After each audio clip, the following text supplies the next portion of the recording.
Merchandise versus Printify. In today's video, we are going to review Merchandise and Printify to find out which one is best. Let's talk about Merchandise first. It's a lower apparel cost app with some of the lowest prices on the market.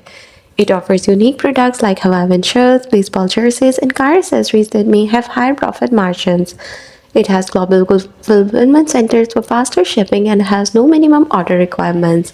Let's talk about the drawbacks. It has fewer product options compared to Printify, has limited mockup customization, restricted payment options on some plans. Some printing features are behind a paywall. So let's talk about Printify. It is extensive product catalog with over 1,000 items, flexible subscription plan including a free option.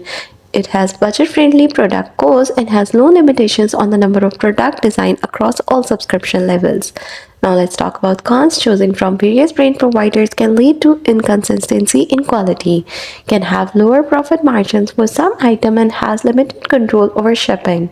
Lack of phone support is also a potential drawback. Merchandise is good choice for budget-conscious sellers with its lower apparel prices, while Printify stands out for its extensive product catalog and flexible subscription option. So that's all about Printify and Merchandise.